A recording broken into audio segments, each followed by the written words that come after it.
my name is Leslie Printis. A lot of people ask me how did I get started? I think ever since I was a little girl, I always was interested in art. My mom was an artist, so I guess I got it through osmosis. Here I am. I did attend Pratt Institute in Brooklyn, New York. I ended up with a studio initially on Market Street, and it was right in the middle of the Tenderloin. And a lot of my material at the time was inspired by just being there. When I had some paintings to reflect what I saw there in the Tenderloin. And from there, when I was lucky enough to move from there to Hunters Point, I began to really investigate a lot of interesting things to me. I was interested in how colors affected each other and even the emotional part of it. Even the restaurants would use certain colors to help people eat faster and get out so they can turn tables.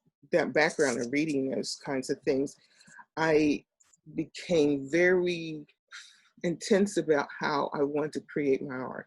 I got this really drawn to symbols, and a lot of them were traditionally Christian symbols, but one interesting one was hobo language, which came from Sweden to move to England and to the United States. So, I did this painting of this hobo playing a guitar, and one side of the painting, I put all good symbols. This woman will feed you. There's water here. So, on the other side, like there's a dog here, so you don't want to go there. There's a man with a gun.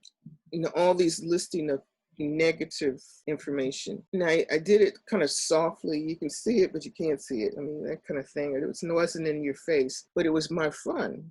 For years and years, I did figurative painting. I ended up joining a woman's group, and I was the only one who did figurative work, and the rest of them, for the most part, did abstract work. When I started, I wouldn't say a word. I wouldn't say a word because I didn't feel that it was right for me as a figurative artist to point out anything I felt negative about abstract. So I ended up starting to write a journal of all these fantastic contemporary ideas that I had that I would never in a million years do. I was terrified to move from figurative to contemporary work. And so finally, I think it was the economy went into the tank about in the late middle 90s, is like something like that. And I said, well, since I don't have any customers, let me try this contemporary stuff, this abstract stuff. Once I started, it just poured out of me. I think the transition was when I did some figurative work using paper. These images were done without any paint whatsoever. What I would do is paint, draw, dye, whatever I'm going to do to the paper, tear it up, put it back together. And I had to figure out, when you're doing the figurative, I had to get the right color for the right place to make the figure turn. So it took a lot of skill to make that happen.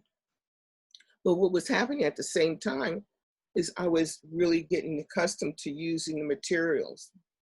And once I did a number of figurative works, I felt really qualified, or I felt good with the materials to do other things. And I just had so much work pour out of me. It was like a racehorse at the stall, ready to go. And I just can't believe that all that was sitting inside of me. And it was like having the lights go on.